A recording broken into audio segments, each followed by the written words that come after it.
அபிஷேகம் பண்ணினார். இருதயம் நொறுங்குண்டவர்களுக்கு, காயம் கட்டுதலையும், சிறைப்பட்டவர்களுக்கு, கட்டுண்டவர்களுக்கு கட்டவிழ்த்தலையும் கூறவும். அல்லேலூயா. இப்போ இந்த வசனத்தோடு ஆண்டவர் உங்களோடு பேசுவாராக. ஆமென். ஏசியா புஸ்தகத்தில் ஒரு தீர்க்க தரிசன வசனம். அல்லேலூயா. சொல்கிறாரு, இந்த கர்த்தருடைய ஆவியானவர் என் மேல் இருக்கிறார்.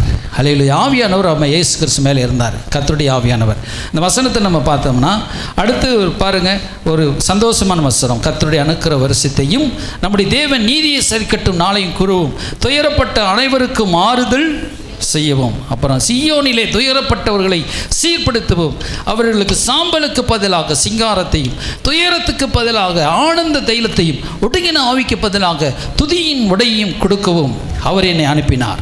அவர்கள் தம்முடைய மகிமைக்கட்ட நாட்டின் நீதியின் விருட்சங்கள். ஸ்தோத்திரம். ஆண்டவர் இந்த வசனத்திலிருந்து இந்த வாக்கு தத்துவம் எல்லாம் அந்த வாக்கு வசனத்துக்காக ஸ்தோத்திரம் பண்ணுவோம். ஸ்தோத்திரம் சொல்கிறாரு.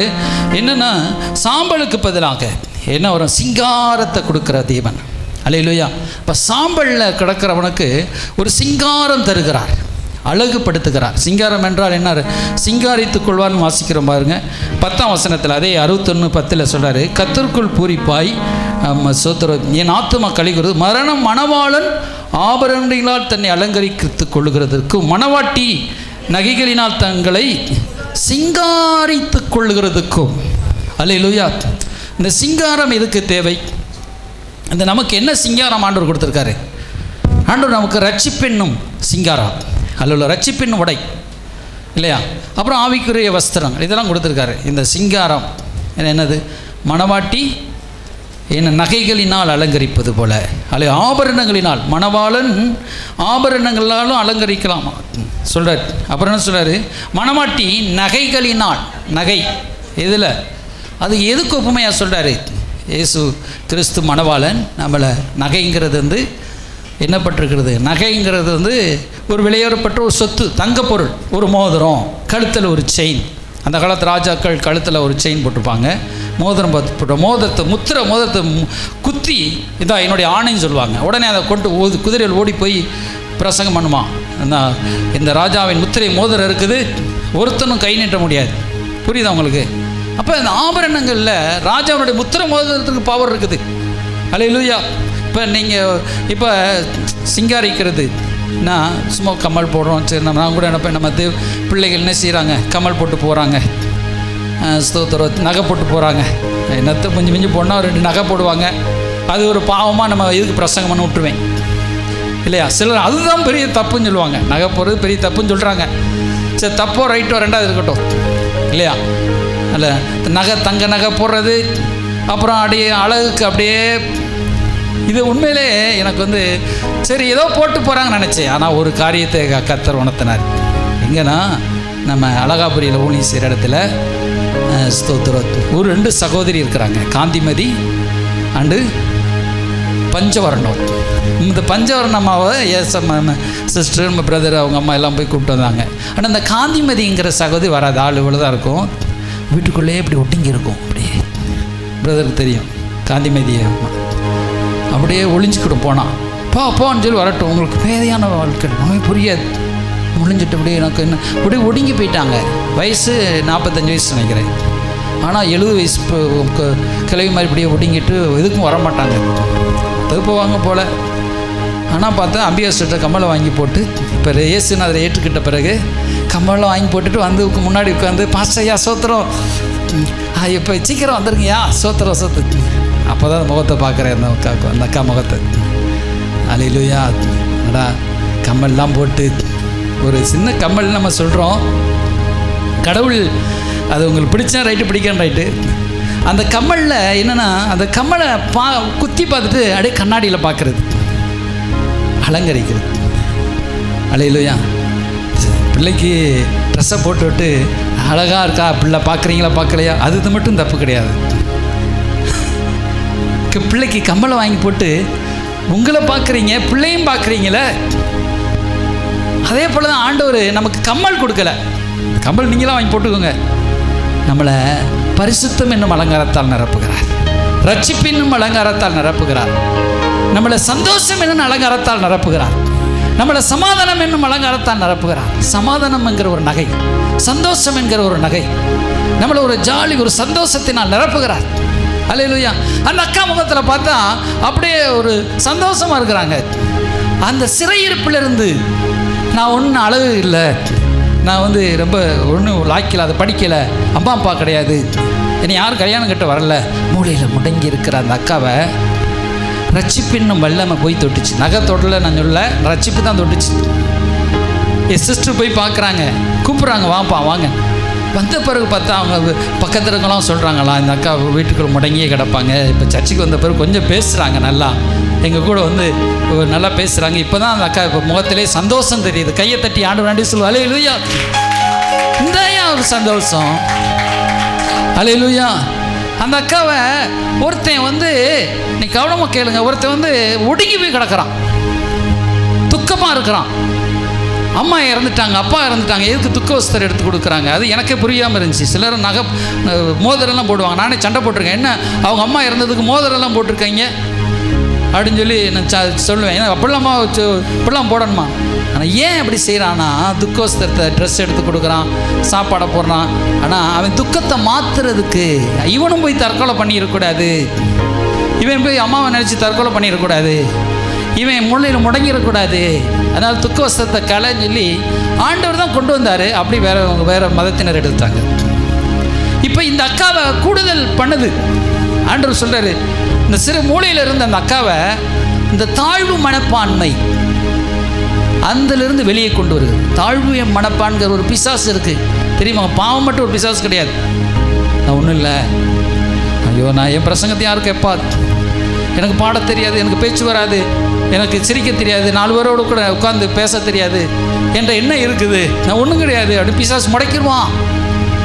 விபச்சாரம் தான் பாவம் கிடையாது, கொலை பண்ணால் தான் பாவம் கிடையாது. இந்த ஆவிக்கு இடம் கொடுக்கறது ஒரு பாவம் தான். முடக்கிடுவான் அவங்கள, நம்மளை முடக்கி அப்படியே மூலையில் உட்கார வச்சிருவான். அவன் சொல்கிறார், வா இந்த நல்ல ட்ரெஸ்ஸை கொடுத்து, இந்த அப்படி கலர் கலராக உடுத்து, கண்ணாடி முன் நின்று பவுடர் அடி, ரொம்ப நின்று பிரசங்க மண்ணு, அல்லேலூயா. பிள்ளைக்கு ஷூ போட்டு விடுறீங்க, பிள்ளைக்கு புது ட்ரெஸ் போடுறீங்க, மாதம் அது வருஷத்துக்கு 3 ட்ரெஸ் எடுத்து கொடுக்குறீங்க, ஷூலாம் போட்டு, அதெல்லாம் தப்பு கிடையாதா? சர்ச்சுக்கு ஒருத்தன் ஷூ போட்டு வந்தா சரி அங்கே தான் கலட்டுறான், அதை மட்டும் குருன்னு பார்க்குறது. ஒருத்தருக்கு நல்ல சேலை கட்டு வந்தால் குருன்னு பார்க்குறது, அதெல்லாமா கிறிஸ்தவத்தில் சொல்லப்பட்டிருக்குது. பாஸ்ட் கலர் சட்டை போட்டால் குருன்னு பார்க்குறது, ஐயோ இது இல்லாமவா ஏசப்பா சொல்கிறாரு, நல்லா கலர் சட்டை போட்டு நல்லா பேசுங்க பாஸ்டர், நீங்கள் மட்டும் சோர்ந்து போயிட்டீங்க, நாங்கள் எல்லாம் சோர்ந்து போயிடுவோம், டோட்டல் சோர்ந்து போயிடுவோம்.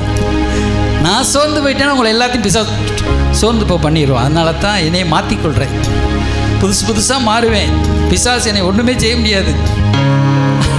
உலகத்தில் உள்ளவங்க சரி, 6 நாள் ஏசுக்கா பிரகாசிப்போம், ஆத்துமக்கள் அள்ளி கொண்டு பரலத்துக்கு போவோம். ஒரு அழியிலேசுங்க, அல்லேலூயா. சரி, அதுக்காக எப்படின்னா யார் என்ன சொன்னாலும் என்ன, நான் ஆத்துமக்கள் அள்ளி கொண்டு பரலத்துக்கு போக தான் போகிறோம், அல்லேலூயா. ஸோ அதை முடக்கன்னு பார்ப்பான், முடக்க முடியாட்டேன், முடவே கூடாது. அதான் ஆண்டவர் சொல்கிறாரு, போட்டுக்கோ நகையினால் உன்னை சாம்பலில் உட்கார்றதுக்காக ஆண்டவர் நம்மளை அழைக்கலை. சாம்பலில் மூளையில் முடக்கி அப்படியே உட்கார்றதுக்கு ஆண்டவர் அழைக்கலை. சாம்பல் உட்காந்து அப்படியே ஒன்றும் இல்லைப்பா, முடியாதப்பா சிங்காரித்து நம்மளை சிங்காரமாய் மாற்றுகிறவர் இயேசு. ரத்தம் தான் நம்மளை கழுவிருச்சு. அப்புறம் துதியின் உடை, துக்க வஸ்திரத்தை அல்ல, பிசாசு நமக்கு துக்கத்தையே கொடுப்பான். துக்க வஸ்திரம் அல்ல, துதியின் உடை, துதித்து முன்னேறுகிற சாயல். சரி, ஆனந்த தைலம். ஒடுங்கின ஆவிக்கு பதிலாக ஆண்டவர் என்ன தூத்துறாரு? துதியின் உடை. அடுத்து என்ன சொல்றாரு?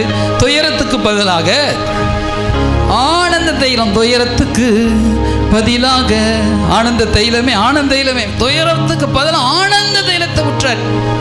அல்லேலூயா. இது குறித்து இன்னொரு நாள்லாம் பேசுவோம், நேற்று பிரசங்கம் பண்ணோம். அல்லேலூயா. நம்முடைய துயரத்துக்கு பதிலாக ஆண்டவர் ஆனந்தத்தால் நிரப்புகிறார். அல்லேலூயா. பரிசுத்த ஆவியினால் நிரப்புகிறார். அல்லேலூயா. ஆனந்த களிப்புள்ள உதடுகளால் போற்றி பாடி அப்படியே மையப்படுத்துகிறது. அல்லேலூயா. ஸ்தோத்திரம். இது குறித்து நிறைய பாடுனா நேரம் போயிடும் உங்களுக்கு. நிறைய பேர் அவசரத்தில் உட்காந்துருக்கீங்க, கல்யாணம் பல வருஷத்தில். சரி ஸ்தோத்திரம். நான் சீக்கிரம் 12:45 பிடிக்கும் எப்பாடி. சரி, அப்போ ஆண்டவரோட மாத்திரை. சரி, அதுக்கு மேலே ஒரு வசனத்தை பாருங்கள். 2ஆம் வசனம், கர்த்தருடைய அனுக்கிரக வருஷத்தையும் நம்முடைய தேவ நீதியை சரிக்கட்டும். ஒரு நீதியை சரி கட்டுறாருங்க நம்முடைய ஆண்டவர். அல்லேலூயா. உங்களுக்காக ஒரு யுத்தம் பண்ணுறார் ஒருத்தர். அல்லேலூயா. உங்களுக்காக எத்தனை யுத்தம் பண்ணுறாரு கர்த்தர், உங்களுக்காக யுத்தம் பண்ணுறாரு. அல்லேலூயா. ஆண்டவர் நீங்கள் செஞ்ச பாவத்துக்கெல்லாம் அவர் யுத்தம் பண்ணிட்டார். அவர் சிலுவையில் உங்களுக்காக ஜெயிச்சிட்டார். அல்லேலூயா. சொல்கிறாரு, நான் நீதியை சரி கட்டுவேன்னா என்ன அர்த்தம்? அவர் நீதியை நமக்கு கொடுப்பார். அந்த சாத்தானை போய் அடிப்பார். நீங்கள் யுத்தம் பண்ண வேண்டிய, இப்போ நீங்கள் பாவம் செஞ்சிட்டிங்கன்னா நீங்கள் செஞ்ச பாவம் மட்டும் அவங்களும் ஆண்டவர் மன்னிக்கிறாரு. பாவம் செஞ்ச பண்ண அவனை அடிப்பார். அல்லேலூயா. மனுக்குலத்தை நாசம் படுத்தினவன் எவன்? இந்த பொல்லாத சாத்தான். ஆதாமை கெடுத்தவன் எவன்? ஏவாளை கெடுத்தவன் எவன்? இந்த சாத்தானை பழிக்கு பழி வாங்குவார். உங்களுக்கு யுத்தம் யாருடையது? கர்த்தருடையது. இந்த யுத்தம் உங்களுடையது அல்ல. உங்களுக்கு வர்ற பிரச்சனை உங்கள் பிரச்சனை கிடையாது. இந்த பிரச்சனையை உண்டு பண்ணுகிற சாத்தான் அவர் மிதித்து அவனை ஒடுக்கி அவனை கீழ்ப்படுத்தி அவர் நீதியை சரி கட்டுவார். அல்லேலூயா. அவர் நீதிக்கரு. அது உங்களுக்கு உங்களை சிறையிருப்புக்கு திருப்பினா பார்த்தீங்களா? அதான் சொல்கிறது. உங்களை சாம்பலை உட்கார வச்சு உங்களுக்கு ஒடுங்கின ஆவியை கொடுத்து உங்களுக்கு துயரத்தை கொடுத்து அப்புறம் உங்களை ஒன்றுமில்லாமல் அப்படியே உட்கார வச்சானே, அவனை பழிக்கு பழி வாங்க விட மாட்டார். அல்லேலூயா. அதெல்லாம் காரணம் என்ன? நல்லா இருந்த பிள்ளைய நீ ஒடுங்கி பாவத்தை செய்ய வச்சு வீட்டுக்குள்ளே உட்கார வச்சு குடும்பத்தையே நாசம் பண்ணி குடும்பத்தை பிரித்து மகனையும் மகளையும் நீ துண்டாடினே, உன்னை நான் பலிக்கு பழி வாங்க விட மாட்டேன். ஆண்டவர் சொல்றார். நீதியை சரி கட்டுவார். உங்களை உட்கார வச்சு உங்களை குரோதமாக எழுமன பிசாச அவர் ஒன்றுமலமாக்க தான் இறங்கி வந்தார். அவர் தன்னை வெறுத்து சிலுவையிலே ஒப்பு கொடுத்து ரத்தத்தை சிந்தி இந்த பொல்லாத சாத்தானுடைய மரண இருள், சாவம் என்னும் இருள், அசுத்தம் என்னும் இருள், அக்கிரமம் என்னும் இருள் அவர் அழிச்சு நீதியை தூக்கி நிறுத்தினார். தான் நீதியை சரி கட்டினார். வசனம் எங்கே? இந்த வசனம் யாரை பற்றி சொல்லப்படுகிறது? லூக்கா புஸ்தகம் எடுத்து பாருங்கள். லூக்காவில் ஆண்டவராக இயேசு பற்றி சொல்லப்பட்டிருக்கிறது. லூக்கா 4ஆம் அதிகாரம். அல்லேலூயா. லூக்கா 4ஆம் அதிகாரத்தில் அவர் சொல்றார். 18ஆம் வசனம், கர்த்தருடைய ஆவியானவர் என்மேல் இருக்கிறார், சுவிசேஷத்தை பிரசங்கிக்கவும். அல்லேலூயா. பாருங்க, அங்க ஆண்டவர் சொல்றாரு, தரித்திரருக்கு சுவிசேஷத்தை பிரசங்கம் பண்றதுக்கும் கர்த்தருடைய ஆவியானவர் என்மேல் இருக்கிறார். இப்ப கர்த்தருடைய ஆவியானவர் நம்மேல் இருக்கிறார். நமக்கு மேல இருந்து நம்மளை ஒடுக்கின, நம்மளை பாழாக்கின, நம்மளை சாம்பல் உட்கார வச்ச அந்த சாத்தானை ஒடுக்க முடியாது. இயேசு வெளிப்பட்டார். அல்லேலூயா. ஸ்தோத்திரம். சொல்றார் பாருங்க, கர்த்தருடைய ஆவி என்மேல் இருக்கிறார், தரித்திரருக்கு சுவிசேஷம். அப்போ இயேசு கிறிஸ்து பற்றி சொல்லப்பட்ட வசனம். இயேசு கிறிஸ்து வந்துட்டார், சாம்பல்ல இருந்து நம்மளை தூக்கி எடுக்கிறார், பாவத்திலிருந்து நம்மளை தூக்கி எடுக்கிறார், சாபத்திலிருந்து நம்மளை தூக்கி எடுக்கிறார். பாவம் சாபம் எல்லாத்தையும் சிலுவையிலே அவர் வெற்றி சிறக்கிறார். கொலோசியர் 2ஆம் அதிகாரத்தை சொல்றார், நமக்கு எதிரடியாகவும் நமக்கு விரோதமாக இருந்த கட்டளையை அவர் சிலுவையிலே கொன்று அவர் வெற்றி சிறந்தார். அல்லேலூயா.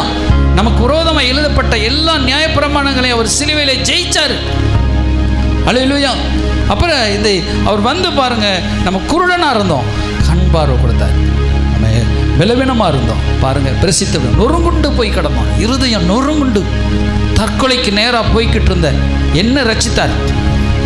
எத்தனை பேர் நீங்கள் தற்கொலைக்கு நேராக போங்க, உங்களை ரட்சித்தார். அல்லேலூயா. ரட்சித்து நம்மளை தூக்கி விடுகிறார், துதியின் உடை கொடுத்து. ஆனால் நம்ம இன்னைக்கு என்ன சில நேரத்தில் துதிக்க மாட்டோம். ஆராதனைக்கு அதான் துதிக்க மாட்டோம். எங்கேயோ இருக்கிற மனுஷன் நல்லா துள்ளி துள்ளி குதிக்கிறான். சினிமா தேட்டரில் போய் துள்ளி துள்ளி ஆடுறாங்க. சர்ச்சுக்கு ஊம விரதம் இருக்கிறாங்க இல்லையா? சர்ச்சுக்கு ஊம விரதம், வாயே திறக்கிற கிடையாது. அப்புறம் எப்படி? இங்கே சர்ச்சில் தான் ஆண்டவரான துதிக்கணும், குதிக்கணும், ஸ்தோத்திரம் பண்ணணும். பிசாசு மாற்றிட்டான், உபதேசத்தை சொல்லி அப்படியே ஊமச்சாமியாருன்னு சொல்லி அப்படியே நம்மளை மாற்றுறான். அப்படியே கையை அசைச்சா பாவம், காலை அசைச்சா பாவம், துதிச்சா பாவம், கலர் சட்டை போட்டால் பாவம், கம்மல் உடுத்தினா பாவம், கண்ணாடி போட்டால் கூட பாவம் சொல்லி கொண்டு வந்துட்டாங்க. கீபோர்டு போட்டால் பாவம், கீபோர்டெல்லாம் அங்கே போகுது. அப்புறம் தான் என்ன மனசு தெளிவாய் சர்ச்சுக்கு தீ போடுவது. முந்தி சர்ச்சில் கீபோர்டு கிடையாது. ஐயோ சினிமாத்தில் வாசிக்கிற கொண்டு வந்து வச்சுட்டானே, சர்ச்சில் பிசாசு கொண்டு வந்துட்டான், பிசாசு சொல்ல வந்துட்டான்.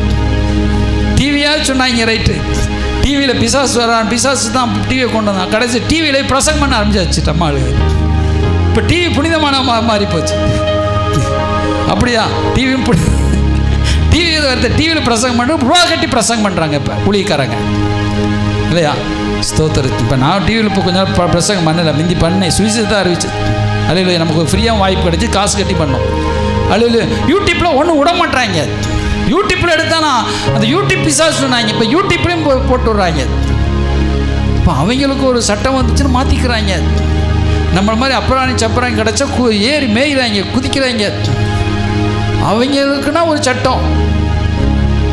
ஆமாம், புரியுது உங்களுக்கு? பெருந்தலைவர்களுக்கு ஒரு சட்டம். பெருந்தலைவர்கள் வந்து அதெல்லாம் கொஞ்சம் கொஞ்சமாக கொண்டு வந்துடுவாங்க. இந்த சின்ன சின்ன தலைவர்கள் வந்து சிறுசாக போயிடணும், ஒடுங்கி கீழ் போய் போயிடணும், மேலே வரக்கூடாது. அப்படி உலகம் மாறி போச்சு. அவங்களுக்கு பெரிய தலைவர்கள் சொல்கிறதான் நியாயத்து வந்து சில்லறத்தனமாக இருக்கிறதான கிறிஸ்தவர்கள் கேட்க வேண்டியதாக இருக்குது.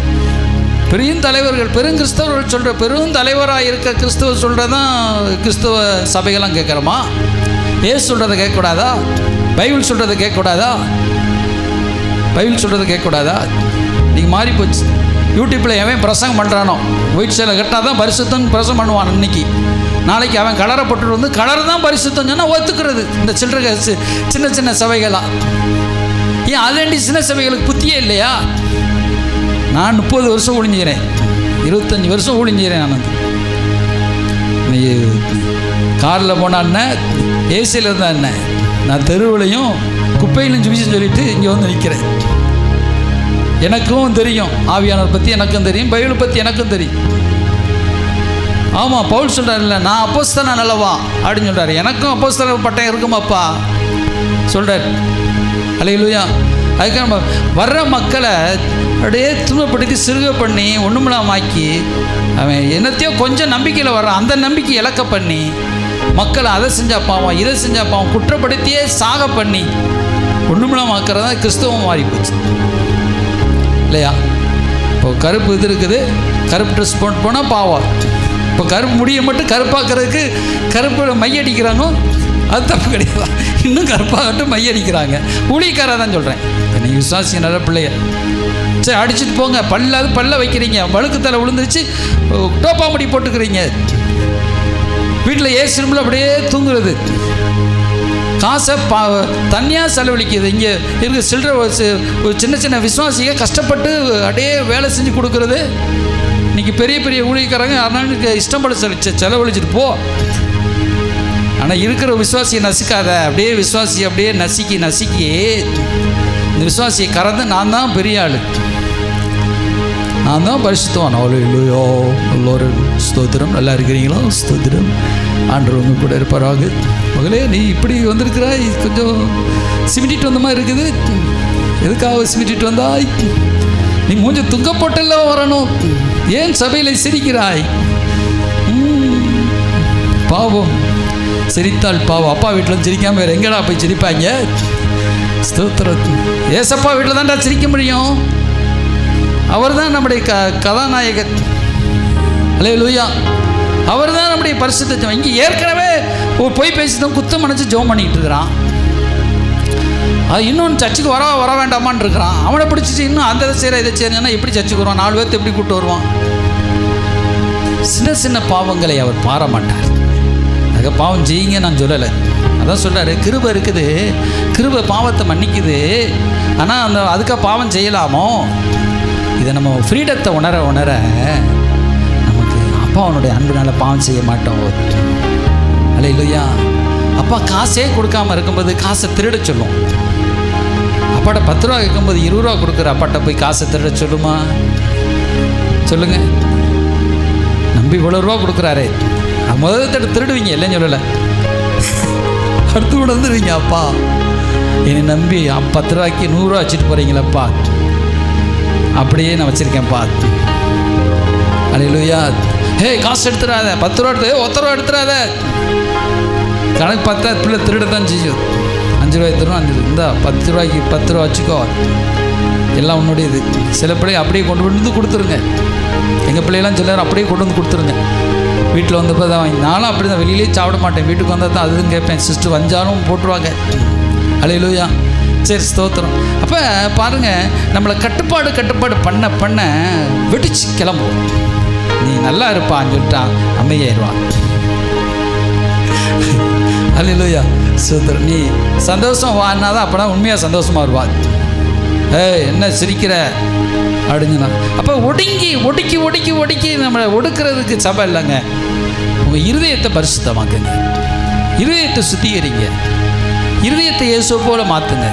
நானும் அப்படி தான் இருந்தேன். கொஞ்சமாக மூலகம் பரிசுத்தமாக வெள்ளையும் போட்டுட்டு உள்ளத்தில் ஒருத்தனை குறித்து இருக்கிற புறணியும் இல்லாததை சொல்லி ஒவ்வொரு ஊழியக்காரை வேதனைப்படுத்துறதையும் ஒருத்தருக்கும் குற்றஞ்சாட்டுறது, அது கலரை போட்டு போயிடலாம். எதுக்கு தாத்தா வேஷம் போட்டுட்டு தெரிய ஜிப்பாவையும் அதையும் போட்டுட்டு பெரிய அப்படி காவி உடையும் உடுத்திட்டு பாவம் செய்கிற காட்டிலும் கலர் ட்ரெஸ் போட்டு பரிசுத்தமாக இருந்துட்டு உள்ளத்தை தூய்மையாக இருக்கப்பார். சகோதர நேசி. 5 வயசா கூட வேலை பார்க்குற ஆளுக்கோ கூட ஒளிஞ்சிற ஆளுக்கோ கூட இருக்கிற விசுவாசி கொடுக்குறது கிடையாது. பணம் அங்கிட்டு போடுறது. ஆனால் மேலே பேர் என்ன பெரிய பேராக போகிறது. ஆனால் ஆண்டவர் இதை பார்க்குறாரு, உள்ளத்தை பார்க்குறாரு. வெளி வேஷத்தை போட்டு நம்பக்கூடாது. நம்ம வெளி வேஷத்தை நம்ம பார்க்குறோம். வெளி வேஷத்தை நீங்கள் நம்பாதீங்க, உள்ளத்தை நம்ம. அதுதான் இயேசு நம்ம கற்றுக் கொடுக்குறாரு. உங்களை போதகர்னே கூப்பிடான்னு சொல்கிறார் ஆண்டவர். ஆண்டவரே உங்களுக்கு போதகர், நீங்கள்லாம் சகோதரர்களாக இருக்கிறன்னு சொல்கிறார். அல்லேலூயா. இன்னும் நம்மில் ஒருவராகவே இயேசு வெளிப்பட்டார், நம்மை போல வெளிப்பட்டார். சரி ஸ்தோத்திரம். அடுத்து பாருங்கள், யோசுவா சொல்கிறாரு, இந்த நீதியை சரி கட்டுதலை எப்படி யோசுவா நீதியை சரி கட்டினார். யோசுவா புஸ்தகம் ஸ்தோத்திரம் 10ஆம் அதிகாரத்தில் யோசுவா ஒரு நீதியை சரி கட்டுறார். அதை எடுத்து வாசிப்போம். ஸ்தோத்திரம். சத்துருக்களை காலின் கீழே போட்டு நசுக்கி அந்த விரோதமான ராஜாக்களை வீழ்த்தி யோசுவா நீதியை சரி கட்டுறார். யோசுவா புஸ்தகம் 10ஆம் அதிகாரம் 13ஆம் வசனம். அப்பொழுது ஜனங்கள் தங்கள் சத்துருக்களுக்கு நீதி சரி கட்டு மட்டும் சூரியன் தரித்தது, சந்திரனும் நின்றது. இது யாசோரின் புஸ்தகத்தில் எழுதியிருக்கவில்லையா சொல்றார். என்ன சொல்றாரு? தங்கள் சத்துருக்களை நீதியை சரி கட்டு மட்டும். சத்துருக்களை சரி கட்டும்பா. அல்லேலூயா. சத்துருக்களை அழிக்கணும். உனக்கு குரோதமை எழும்புகிற பொறாமை என்னும் பிசாசு, நயவஞ்சகம் பிசாசு, தரித்திர பிசாசு, மரணம் பிசாசு, வியாதி என்னும் பிசாசு எல்லாத்தான் நீ ஜெயிக்கணும். நீதியை சரி கட்டணும். இந்த வைராக்கியம் கர்த்தருடைய ஆவியானவர் என்மேல் இருக்கிறார். இயேசு வைராக்கியத்தோடு கூட ஆலயத்தை சுத்திகரித்தார். நம்மளை சுத்திகரிக்கிற என்ன? ஆலயத்தில் இதெல்லாம் கேமரா எடுத்து லைட்டு போட்டால் பாவம். ஆனால் இப்போ கேமரா கொண்டு வந்து பிடிக்கிறாங்க. அது தப்பு. கேமராவில் பாவமாக இருக்குது. நீ பண்ணுறதை இப்போ உலகத்துக்கு காட்டி 4 பேர் ரசிக்கப்படட்டும். அல்லேலூயா. ஒருத்தருக்கு கல்யாண ப்ரோக்ராமா, கல்யாணத்தில் ஆலயத்துலேருந்து கல்யாணம் முடிக்க போகிறாங்க. அங்கேருந்து மாப்பிள்ளை வராரு, கேமராமேனும் அந்த லைட் அடிச்சுட்டு வர்றாங்க. ஒரு வேகமாக வந்தாராம். கல்யாணத்து எவனும் அந்த கேமராமேனும் உள்ள போக்க லைட் அடிக்கூடாதுன்னு சொல்லிட்டு சர்ச்சை என்ன செஞ்சிட்டாரு, முன்னாடி வந்துட்டார். சர்ச்சு ஆட்கள் லேட் ஆகிட்டாங்க. மாப்பிள்ளை லேட்டாக வர்றாரு, பொண்ணு லேட்டாக வர்றாங்க. முன்னாடி வந்து சர்ச்சுக்களை எவனாவது கேமரா எடுத்தானா பார்த்துருவோம் அப்படின்னு சொல்லிட்டு சரி முன்னாடி வந்துட்டோம். அங்கிட்டு போய் நின்றுக்கிட்டு சீரட்டு குடித்தாங்க. கொஞ்சம் நேரம் தானே இருக்குது அப்படி சீரட்டை குடிச்சிட்டு அவங்க வரட்டும். அப்படி சீரட்டு ஊதிக்கிட்டு கேமரா மட்டும் எடுத்துடக்கூடாது. அப்படி சீரட்டு குடிச்சிட்டு அப்புறம் வந்தாராம். பார்த்தீங்களா? சீரட்டு குடிக்கிறது தப்பு கிடையாது, கேமரா எடுக்கிறது தப்பா, ஃபோட்டோ எடுக்கிறது தப்பா. சர்ச்சில் அவருக்குள்ள என்ன, அவர் ஆலய கட்டடத்தை தான் இதான் நான் நினச்சார், ஆலயமாக நினச்சார். நம்ம தான் ஏன் ஆலயம். அல்லேலூயா. அறியாமையினால, ரட்சிப்பு இல்லாதனால கண்ணு குருடாகி போச்சு. அல்லேலூயா. ஆலயம் கர்த்தருடைய ஆலயம். சரி சபை ஆண்டவரை துதிக்கிற ஆராதிக்கிற மகிமையான இடம். அல்லேலூயா. ஆனால் நம்ம மற்ற காரியத்தை பார்த்துட்டு அதை விட்டுறக்கூடாது. அல்லேலூயா. இப்போ சர்ச்சுக்குள்ளே கேமரா பர்மனெண்ட்டாக வச்சுட்டாங்க. வச்சு கண்காணிப்பு, எதிரிகள் உள்ள வந்து அடிச்சிடக்கூடாது, சாமியமும் திருநீர் ஆலயம். ஒவ்வொரு ஆலயத்திலும் இப்போ கேமரா மாதிரி தெருவெல்லாம் கேமரா மாறிடுச்சு. இப்போ என்ன செய்ய முடியும்? நம்ம ஆலயத்தில் கேமரா கிடையாது. பெரிய ஆலயமாக வரும்போது கண்டிப்பாக வைப்போம். அல்லேலூயா. இப்போ ஆலயத்துக்குள்ளே கேமரா, வீட்டுக்கு கேமரா. என்ன சொல்ல முடியும்? கோயிலில் அவங்க வச்சுருக்காங்க, அவங்களும் கேமரா வைக்கிறாங்க, எல்லாரும் கேமரா வைக்கிறாங்க. கடவுள் கோச்சிட்டா போயிட போகிறாரு. கடவுள் அங்கே இல்லைப்பா, மனசுக்குள்ளே இருக்கார், இருதயத்துக்குள்ளே கடவுள் இருக்கிறார். அல்லேலூயா. சரி, இப்போ யோசுவா சொல்றாரு 18ஆம் அதிகாரத்தை சொல்றாரு, நீங்கள் எந்த மட்டும் அசதியா இருப்பீங்க சொல்றாரு. இஸ்ரவேல் புத்திரரே, தேசம் வசமாயிற்று சொல்றாரு. 3ஆம் வசனம், ஆகையால் யோசுவா இஸ்ரவேல் புத்திரரை நோக்கி, உங்கள் பிதாக்களின் தேவனாய் கர்த்தர் உங்களுக்கு கொடுத்த தேசத்தை சுதந்திரித்துக் கொள்ள நீங்கள் எந்த மட்டும் அசதியா இருப்பீங்க? எந்த மட்டும் அசதி, சோம்பலா இருப்பீங்க சொல்லுங்க. அப்படியே அசந்து அசந்து வருது சர்ச்சைக்கு. கல்யாணம்னா ஓடிடுறது, கச்சேரினால் ஓடி வருது, குழந்தைக்கு காது குத்துனா ஓடி வருது, சர்ச்சை லீவு போட்டு. அப்போ எதுக்கே ஏசனார் உனக்கா ரத்தம் சிந்தினார், உனக்கா பாடுபட்டார்? நிம்மதி இதில் இல்லையா? ஒரு ஜீவன் இல்லையா? சபையில் ஆசீர்வாதம் இல்லையா? சபையில் ஜீவன் இல்லையா? இது வர்ற ஒரு புனிதமான இடமா, ஒரு சந்தோஷமான இடமா அதை நினைக்கணும். இங்கே சந்தோஷம் இல்லாதனால காது குத்துற இடத்துல சந்தோஷம் இருக்கும் போகிற. இப்போ தாவீதுன்னு சொல்றாரு, நின்னத்தையும் கொழுப்பையும் தின்றது போல நாத்தமா புஷ்டியாக இருக்கிறது கர்த்தருடைய ஆலயத்தில். கர்த்தருடைய வார்த்தை இன்பமாக தெரியல. ஒருவேளை போதகர் செஞ்ச பாவம் தப்பாக இருக்கலாம். போதகத்திலையும் ஜபத்திலையும் போட்டு அவங்கள அப்போ நடத்த தெரியாமல் நடத்தி சில நேரம் அறுக்கிறதுனால தான் ஜனங்க வேற எங்கேயே போகிறாங்க. நம்ம ஆண்டவருடைய ஆராதனையை சந்தோஷம் நினைக்கணும். அல்லேலூயா. இங்கே சந்தோஷம் இருந்ததுக்கு அங்கே ஓடுறான் வாலிபர்கள்லாம். இங்கே அப்படி சந்தோஷமாக நம்ம நடத்தணும். சந்தோஷமாக இங்கே ஜனங்களுக்கு செய்தி கொடுக்கணும். இங்கே குத்தஞ்சாத்தி பிறகு தான் அங்கேயா போய் நிம்மதியாக இருப்போம்னா போகிறாங்க சிலர். அதான் ஆண்டவர் இங்கே அணைக்கிற தெய்வம். நம்மளுக்கா உயிரே கொடுத்தாரு, நம்ம செஞ்ச பாவத்தை மன்னிக்காமல் இருப்பாரா? அல்லேலூயா. சொல்கிறாரு சுத்திரம், எந்த மட்டும் அசதியாக இருப்பீர்கள்? இங்கேருந்து மக்கள் எங்கேயோ ஓடுறாங்க. ஆண்டவருடைய ராஜ்யத்து இந்த சாபத்தை உன்னால் ஜெயிக்க முடியல. வியாதி, சரீரத்தை பலவீனம். அல்லேலூயா. இப்போ யோசுவா இஸ்ரவேல் புத்திரர், சவுண்டு கொஞ்சம் குறைச்சிருப்போம். இஸ்ரவேல் புத்திரர் அப்படி விரோதமாக 5 ராஜாக்கள் படையெடுத்து வராங்க. யோசுவா புஸ்தகம் 10ஆம் அதிகாரம் சொல்லி வேகம் முடிக்கிறேன் பாருங்கள். 10ஆம் அதிகாரத்தில் 2ஆம் வசனம், கிபியோன் ராஜதானி பட்டணங்கள் ஒன்றை போல பெரிதான பட்டணம் ஆயை போல பெரிதுமாக இருக்கிறதுனாலும் மனுஷருக்கு பலசாலியாக இருந்தால், எப்படிப்பட்ட பலசாலியாக இருந்தாலும் சரி கர்த்தர் உங்கள் ஜெயித்து இருப்பார். பாருங்கள், எக்லோனிலும் எருசலேமின் ராஜாவாகிய அதோனி செதெக், எப்ரோன் ராஜா கோகாம், எர்மித் ராஜா, பீரா, லாகசிமி ராஜா, எப்பீரா, எக்லாகின் ராஜா தெபிருக்கும் ஆள் அனுப்பி. பாருங்கள், எல்லாம் ஒரு கூட்டுச்சேர்றாங்க. கிட்டத்தட்ட 12 ராஜாக்கள் கிட்ட கூட்டுச்சேர்றாங்க. எத்தனை பேர் எதிரி வரட்டும், அல்லேலூயா. ஒரு கடன் இல்லை, 4 கடன் உங்களை சுற்றி வரட்டும், எல்லாம் அடைச்சிருவீங்க நீங்கள். அல்லேலூயா சொல்லுங்கள். அல்லேலூயா. ஒரு வியாதி இல்லை, 4 வியாதி வந்தாலும் ஜெயிச்சிருவீங்க. வியாதி என்ன செஞ்சிருவீங்க? ஜெயிச்சு காலில் போட்டு மிதித்து தரணும். வியாதி வரக்கூடாது. அவர் தாமே நம்முடைய பலவீனங்களை சுமந்து கொண்டார். மத்தேயுவில் சொல்கிறார், லூக்காவில் சொல்கிறார், இயேசு நம்முடைய பலவீனத்தை அப்படியே சுமந்தாரா. எதுக்கே சுமந்தார்? நம்ம பலவீனமாக இருக்கிறோம், பலவீனம் வரும். ஊருக்கு போகிறோம், வேலை பார்க்குறோம், பலவீனம் வரத்தான் செய்யும்.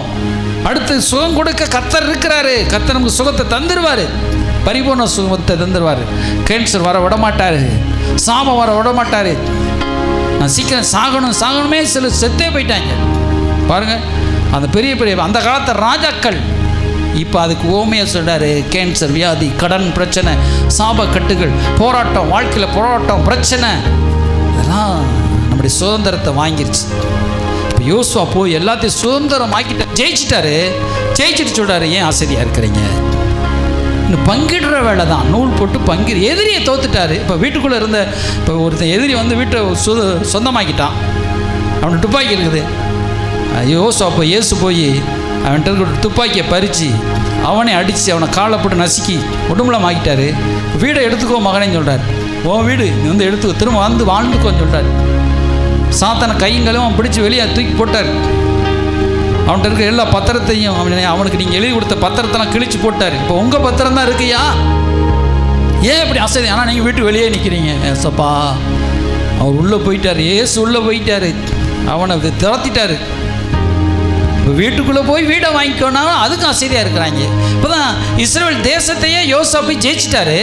ஆனால் 5 கோத்திரம் தான் வாங்கியிருக்குது தன்னுக்குரிய சொத்தை, இடங்களை. இன்னும் 7 கோத்திரங்கள் பங்கிடாமல் இருக்குது. சொல்கிறார் யோசுவா, ஏன்பா சண்டை போட்டு தான் வாங்கி கொடுத்துட்டேன், அதை பங்கு போட்டாவது வச்சுக்கிடக்கூடாது, அதுக்குமா அசதி? பங்கு போட தான் ஏன் சர்ச்சுக்கு வர்றோம்? நம்ம ஆண்டவர் கொடுக்குற சந்தோஷத்தை பங்கு போட வர்றோம். மகிழ்ச்சியை, சுகத்தை, ஆசீர்வாதத்தை, ஜீவனை சுதந்திரிக்க தான் நம்ம வர்றோம். இங்கே துக்கமாக இருக்கிறது. அதான் சொல்கிறேன், இங்கே துக்கம். இப்போ யோசுவா கூப்பிட்றாரு, வாங்கடா. இப்போ ஜெயிச்சிட்டார், 5 ராஜாக்கள் ஜெயிச்சிட்டார். கூப்பிட்றாரு பாருங்க, வசனம் எடுத்துக்கொள்ளுங்க. யோசுவா 10ஆம் அதிகாரம். அவர்கள் யோசுவாவின் இடத்து கொண்டு வந்த போது 5 ராஜாக்களையும் கெபில போய் ஒளிஞ்சிக்கிட்டாங்க. இப்போ எங்கே ஒளிஞ்சிக்கிறாங்க பார்த்தா 23 சொல்கிறார். அவர்கள் அப்படியே செய்து பாருங்கள் சோத்திரம். அவங்க ராஜாவுமாகிய அந்த 5 ராஜாக்கள் கெபியிலிருந்து அவனிடத்து வெளியே வந்தால் எங்கே வந்திருக்காங்கன்னா, இப்போ 5 ராஜாக்கள் தோற்கடிச்சுன்னு எங்கே போய் ஒளிஞ்சிக்கிட்டாங்க? கெபினா ஒரு குகைக்குள்ளே ஒளிஞ்சிக்கிட்டாங்க. இப்போ சில வேளை எங்கே போய் ஒளிஞ்சிக்கிறான் பிசாசு? இந்த ஒளிய தெரியாத போய் தலைவாரி வீட்டில் ஒளிஞ்சான்னு சொல்லுவாங்க பார்த்தி, அந்த கதை மாதிரி ஒளிய தெரியாத போய் கிறிஸ்தவன் மனசுக்குள்ளே ஒளிஞ்சிக்கிட்டான். ஆகா இதாண்டா சேஃப்டியான ஆடு, இதில் உள்ள வந்து சொல்கிறான், நீ என்ன செஞ்சது? மூக்கு சிந்தனையில் அது பாவம், மூக்குத்தி குத்துனையில் அது பாவம், சோத்திரத்து இந்த சவுச்சலை கட்டியிருக்கையில் அது பாவம். அவள் ஒன்று ஒன்றா சொல்கிறான். ஆமாம் நீ சொல்கிறது உண்மைதான், பாவம் தான். நீ அப்புறம் என்ன சொல்கிறான்? நீ வந்து வஞ்சிட்டில, பிள்ளையை திட்டிட்டில, அது பாவம். இப்படியே உங்கள் அம்மா வஞ்சிச்சில, அது ஒரு பாவம். இப்படியே ஒரு பாவமாக சொல்லி குத்தமான உள்ள சொல்லியே என்ன செய்கிறான்? குகைக்குள்ள உள்ளே உட்காந்துருக்கிறான். யார்? இந்த 5 ராஜாக்கள் ஒழிஞ்சிக்கிட்டாங்க. எதுக்குள்ளே ஒழிஞ்சிட்டாங்க? குகைக்குள்ளே ஒழிஞ்சிட்டாங்க. இவங்க இஸ்ரேல் புத்திரர் பெரிய கல் எடுத்து மூடிட்டாங்க. ஏன்னா அவங்க தப்பிச்சு வந்துடக்கூடாது. சிலர் மூட வேண்டி இருக்குது. மூடி 10 கொஞ்ச நாள் வச்சுது. அதுக்கப்புறம் திறந்து உன்னை க்ளோஸ் பண்ணுறோம். இப்போ க்ளோஸ் பண்ணுற நேரம். இப்போ வந்து எல்லா சனகாரச்சாரத்தையும் க்ளோஸ் பண்ண போகிறோம். அல்லேலூயா. எப்படி க்ளோஸ் பண்ண போகிறோம்? இப்போ கொஞ்சம் நேரத்தை காட்ட போகிறோம் உங்களுக்கு எப்படி க்ளோஸ் பண்ணுற போகிறோன்னு. அல்லேலூயா. சரி ஸ்தோத்திரம். இப்போ க்ளோஸ் பண்ண ரெடியா? என்னென்ன இது ஒளிஞ்சு இருக்குது எடுத்து வைப்போம்டா. ஸ்தோத்திரம். இங்கே சொல்லப்படுற என்னத்தை கொண்டு வந்தான்? பாவத்தை கொண்டு வந்தான். இப்போ பாவம் என்னும் பிசாசு. ராஜா என்ன ராஜா? பாவம். பாவம் எழுதியிருக்குதா? கருப்பு மயில் எழுதியிருக்கா? சரி சரி, நாளைக்கு மொட்டை எடுத்துகிட்டு வந்துடுறாங்க கருப்பாக இருக்குன்னு. பாவத்தை தான் கருப்புன்னு சொல்லி எழுதியிருக்கு. பாவம் எந்த இதுனாலும் வரும், கலர்லையும் வரும், வெள்ளையிலையும் வரும், எப்படினாலும் வரும். வெள்ளை இந்த பாவம். அப்போ இந்த பாவத்தை காலில் போட்டு நசுக்க போட்டார். அல்லேலூயா. அடுத்து பாவத்தினால் என்ன ராஜா வர்றான்? சாபம். இந்த சாபத்தையும் ஏசப்பா காலில் போட்டு மிதிச்சிட்டாரு. அடுத்து வியாதி. இந்த வியாதி கொஞ்சம் நைஸாக இருப்பான். ஏசப்பா பாவத்தையும் சாபத்தையும் ஜெயிச்சிட்டாருல, கொஞ்சம் எனக்கு மட்டும் இடம் கொடு, உன்னை கால் வலிச்சா பரவாயில்ல, சஜஸ்ட் பண்ணிக்கோ, கால் வலியோடு தெரிஞ்சுக்கோ. எனக்கு தான் நீ காலை எந்திரிக்க முடியல, காலெலாம் வீங்கி போச்சு. இப்படியே நன்றி நட போடா, நான் நொண்ட மாட்டேன்டா. எனக்கு நல்லா உற்சாகமாக விசுவாசிகள் ஊழியம் செய்யணும், நல்லா ஹெல்த்தியாக இருக்கணும், நல்லா இளமையாக இருந்து இயேசுக்கா ஊழிஞ்சிட்டு போவோம். அல்லேலூயா. இந்த வியாதி என்ன காலை போட்டு மிதிச்சு, நீ விசுவாசியா அவிசுவாசியா? விசுவாசியா மிதி. வியாதி இயேசு சிலுவையில் காயப்பட்டு ரத்தம் சிந்திட்டார்ல, திரும்ப வியாதியை ஒட்டிக்கிட்டு வியாதியை மட்டும் உள்ளே வச்சுட்டே இருக்கிறது. அப்புறம் என்னது? தரித்திரம். ஒன்றும் இல்லை தரித்திரம், கஷ்டம். அதை தரித்திரத்தானே அவர் சிலுவையில் உறிஞ்சாரு. அல்லேலூயா. சுத்தரம். அதனால தான் கலர் ட்ரெஸ்ஸை கொடுத்துருக்காரு எனக்கு. சரி சுத்தரம். மிதிச்சாச்சு. துக்கம் இதை மட்டும் விட்டுருப்பா சொல்லுவான். நீங்கள் துக்கமாக இருந்தால் தான் பரிசுத்தமாக இருக்க முடியும். இது யார் கொடுத்த போதனை? சிரிச்சிடாத. பல்ல காட்டினா போச்சு. பொம்பளை பல்ல காட்டினா போச்சு. பல்ல காட்டாத பொம்பளைங்கெல்லாம் எத்தனை பேர் எத்தனை பாவம் செஞ்சுறாங்க. வெள்ளைச்சல்ல கட்டினா பாவம் செய்யலையா? சோத்திரம். வெள்ளைக்கு எதிரி கிடையாது. உங்கள் முட்டாள்தனத்தை எடுத்து போடணும்னு தான் சொல்கிறேன். எனக்கு ஒரு முட்டாள்தனம் இருந்துச்சு. போட்டு அப்படியே துக்கமாகவே அலையிறது. தெருவெல்லாம் துக்கம், பேசினா துக்கம். அவங்க ஒன்றும் இல்லைங்க, கஷ்டமாக இருக்குங்க. அவங்க கஷ்டம், வியாதிங்க, போக மாட்டேதுங்க. ஆமாம், என்ன செய்ய? அப்படியே போக வேண்டியதுதான், காலமெல்லாம் போக வேண்டியதுதான். அப்புறம் இதையும் போட்டு மிச்ச தலைக்கு போட்டு மிச்சா. அடுத்து என்னடா இருக்குது? முதுமை. இவன் தான் வாழை காட்டிகிட்டு இருக்கிறான். எத்தனை தாய்மார்கள், அம்மாமார்களை, பாஸ்டர் அம்மாமார்களை இவன் என்ன செய்கிறான்? அந்த முதுமை சீக்கிரம் பரலோகம் போகணும் அப்படி ஏமாற்றி 45 வயசுலேயே பரவத்தை அனுப்பிடும். அப்புறம் எப்படி ஊழியம் செய்ய முடியும்? பிள்ளைகளாம் கடவுளே இல்லைன்னு சொல்லிட்டு போகிறதுக்கு இது ஒரு பிசாசு, இந்த முதுமைங்கிற பிசாசு. அது வர்ற வயசில் வந்தால் ரைட்டு. அப்புறம் கரெக்டாக 35 வயசுல முதுமையாக கிளறியாகி கிளவிலாம் ஆகல அவங்க. இந்த முதுமை, ஐயோ அப்பா, அதை நான் மாற்றிக்கிட்டேன். நானும் முதுமையெல்லாம் ஆக மாட்டேன்டா. ஸ்தோத்திரம். நான் 1000 ஆத்துமகளை ஆதாயம் பண்ணணும். அல்லேலூயா. முடிஞ்ச 1000 சபைகளை கட்டணும். அல்லேலூயா. வந்து பாடுறா. அப்படி பிசாசை வந்து பாரான்னு நிற்கிறோம். வேறு மனுஷர்கள் கிடையாது. பிசாசை வந்து பாரான்னு நிற்கணும். முதுமை என்னடா? முதுமை பலவீனம் என்னடா செய்யும்? கத்திரிக்காய் நேர்முழங்க அனுப்ப 3 மணிக்கு எந்திரிப்போம், 4 மணிக்கு எந்திரிப்போம். ஒரு முதுமை ஆகாது. போட்டு மிதிடா, மிதிச்சாச்சு. இப்படி பிசா ஒளிஞ்சிருந்ததெல்லாம் போட்டு எங்கே ஒளிஞ்சிருந்தான்? புல்பெட்டுக்குள்ளே ஒளிஞ்சிருந்தது. அவன் எல்லாம் அதை கொண்டு வந்தாச்சு. சர்ச்சுக்குள்ளே ஒளிஞ்சா இருக்க நீயே பாவம். சர்ச்சுக்குள்ளே இருக்கலாமா? இருக்கக்கூடாது. எந்த பாவமாக இருந்தாலும் சரி வரட்டி அடித்து கொண்டு விடுவோம். சரி சுத்தரும். அப்புறம் பாருங்கள், இப்படி வேற என்ன இருக்கானா? ஒளிஞ்சிருக்கதான் இருக்கானா? சுத்தரம். கடைசி வந்துட்டான்டா மரணம். இங்கே பாருங்கடா, மரணம் ஒளிஞ்சிருக்கு. நான் கூட காணாம பார்த்தேன் மரணம். சிலர் சொல்கிறாங்களா, செத்தாதாண்டா, வீட்டில் சொல்லுவாங்களே, செத்தாதாண்டா எனக்கு நிம்மதி, உங்களோட போராட்டமாக இருக்குடா, சீக்கிரம் மரணமே வான் கூடுவோம், மரணம் வந்துடும். அப்புறம் பாஸ்டரையா ஜோம் பண்ணுவார். ஏன் அந்த அக்கா தான், அந்த சகோதரி தான் மரணம் வரட்டும், செத்தா நல்லதுன்னு சொன்னாங்க, அதனால வந்தேன்னு சொல்லுவான் பிசாசு. போடான்னு சொல்லி வரட்டி எத்தனை ஒரு சில பாஸ்டரையே தற்கொலை பண்ண வைக்கிறான்னு நினைக்கிறான். ஒரு சில பாஸ்டர்னு சொல்கிறாங்க தற்கொலை பண்ணணும்னு நினச்சேன், அவன் மாடியிலேருந்து குதிச்சலாம் நினச்சேன், தற்கொலை செய்யலாம். இந்த பிசாசு வஞ்சிக்கிற பிசா உள்ளேருந்தே பேசுவான். செத்து போயிரு, நிம்மதி இல்லை, சீக்கிரம் சொல்லு, அவ்வளோதான், போச்சு, முடிஞ்சு போச்சு. செத்தா தான் எனக்கு நிம்மதி. உனக்கு எங்கே செத்தாலும் நிம்மதி இருக்காது. பரவ போனாலும் உனக்கு நிம்மதி இருக்காது. இங்கேயே ஆண்டவர், இங்கேயே உனக்கு நிம்மதி கொடுக்காத தெய்வத்தை எதுக்கு நீ கும்புற?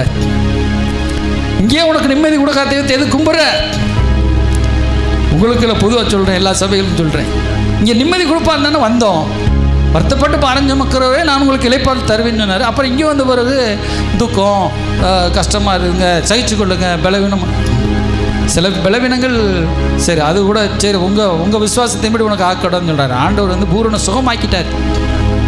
இந்த முதுமை, இந்த மரணம் என்னும் சத்துரு சங்கரிக்கப்பட்டு விட்டான். இந்த மரணத்தை ஜெயிக்க தான் அவர் மரிச்சார். நமக்கு மரணமே கிடையாது. நம்ம இங்கே சரீரப்பிரகாரம் மரணம் அது என்னைக்கு வந்தாலும் இது ஓகே, ஆண்டவர் என்னைக்கு கொடுக்குறாரு அதை எடுத்துக்கிட்டோம், அவர் அன்னைக்கு கொடுக்குற எடுத்துக்கிட்டோம். இப்போ எதுக்கு நீ எதுக்கு சொல்கிற மரம் செத்து போனால் நலமாக இருக்கும்? நீ செத்து போவோம் சொல்லி பிள்ளை ஜோம் பண்ணிடுவோம். ஆண்டவர் எங்கள் அம்மா சாகணும்னு சொல்கிறாங்க, சீக்கிரம் சாகட்டும், வேற ஒரு நல்ல ஒரு சித்தியை கொண்டு வாங்கப்பா, அவங்களா கொஞ்சம் இளமையாக வந்து என்னை பாதுகாக்கட்டும், நீ தூக்கி சுமக்கட்டும். இதெல்லாம் தேவையா உனக்கு? இல்லை அப்பா அம்மா சொல்கிறது, நான் செத்தா தாண்டா உங்களுக்கு தெரியும், இந்த எப்படி நான் கஷ்டப்பட்டு குடும்பத்தை காப்பாற்றுறேன்னு. எனக்கு கஷ்டப்பட்டு சிலுவையில் பலியாக இருக்கிறாரு. இப்போ இனிமேல் திருப்பி வாய் எடுப்பீங்களா? சீக்கிரம் சாகணுமா? விசுவாசி யாராவது வாய் எடுத்தீங்க? இப்போ நாங்கள் ஜெபம் பண்ணிடுவோம், ஆண்டவரே சீக்கிரமாக பரலோகத்துக்கு கொண்டு போங்கப்பா. மரணங்கத்தை நீ எதுக்கு அறிக்கிற? ஆண்டவர் சிலுவையில் மரணத்தை ஜெயிச்சிட்டார். என்னை விசுவாசிக்கிற மரித்தான் பிழைப்பான். மரித்தவங்களை உயிரோடு எழுப்புறதுக்கு நமக்கு வல்லமை கொடுத்துருக்காரு. ஆப்பிரிக்காலாம் பார்த்தா மரிச்சவனை எழுப்பிட்டே இருக்கான். ஒரு தெருவுக்குள்ள போனால் மரிச்சவனை எழுப்புறான். விழுந்து எப்படினாலும் செத்தவனை உயிர் தெழுந்துக்க வைக்கணும். நீ போய் விசுவாசியை ஆர்டர் சொல்ல, விசுவாசியை அற்புதம் செய்யணும். அல்லேலூயா. அந்த 5 ராஜாக்களை கொண்டு வாங்கப்பா குகையிலேருந்து. அந்த 5 ராஜாக்கள் இப்போ வருவாங்க, அவங்கள மிதிக்க போகிறீங்க. பெரும் தலைவர்கள், நம்ம தலைவர்கள் தான் மிதிக்க போகிறாங்க. அல்லேலூயா. தம்பிகள் வாங்கப்பா, சொத்து. அல்லேலூயா. மூப்பர்கள், நம்முடைய சபையினுடைய மூப்பர்கள், வருங்கால மூப்பர்கள் வந்து மிதிப்பாங்கடே. அல்லேலூயா. அந்த யோசானுடைய படை வீரர்கள்லாம் அல்லேலூயா ஸ்தோத்திரம் சரி இப்படி வைப்பான், நடு வீட்டில் வைப்பாச்சு. 5 ராஜாக்கள் அது மேலே இருக்கிற ஸ்க்ரீன் எடுப்பான். கழுத்தில் ஆண்டவர் வந்து அப்படி மிதத்தை அதான் இருக்கட்டும், அது இருக்கட்டும், அதுதான் தலை. எடு, அந்த மேலே இருக்கிற ஸ்க்ரீனை மட்டும் 5 ராஜாக்கள் இருக்கிறாங்க. இப்போ யோசா அந்த புஸ்தகத்தை எடுத்து பாருங்கள், முடிக்க போகிறோம். அல்லேலூயா. யோசா புஸ்தகம் சோத்திரம் அதில் 10ஆம் அதிகாரத்தில் சொல்கிறார், 5 ராஜாக்களை இவங்க புள்ள பயப்படுறாங்க. சொல்கிறார் யோசா அவர்களை நோக்கி, சோத்திரம் பயப்படாமல் கலங்காமல் இருங்கள் சொல்கிறார். 24ஆம் வசனம். யோசப்போ 10ஆம் 24 அவர்களை யோசனிடத்தில் கொண்டு வந்து யோசுவா இஸ்ரவேல் மனுஷரை எல்லாம் அழைப்பித்து, இஸ்ரவேல் மனுஷரை எல்லோரும் வாங்க, மனுஷரெல்லாம் வாங்கப்பா, வந்துட்டு வெரி குட், நீங்கள் கொஞ்சம் பொறுங்கப்பா. வந்து அழைத்து தன்னோடு கூட வந்த யுத்த மனுஷனின் அதிபதியை நோக்கி, யுத்த மனுஷர்கள் தான் நீங்களாம் யுத்த மனிதர்கள். அல்லேலூயா.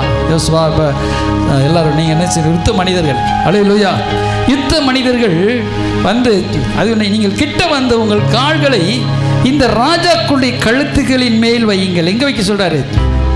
கழுத்து மேலே வைங்கப்பா, மிதிக்க வேண்டாம். இப்போ சொல்லும்போது நீங்கள் கழுத்தில் வைங்கப்பா, காலை வைப்பா, பயப்படாதப்பா, ஏன்பா மிதிச்சிடாது சொல்லும்போது மீ வைப்பா. எல்லோரும் இப்போ கழுத்தில் காலை வச்சுட்டாங்களா? பயப்பட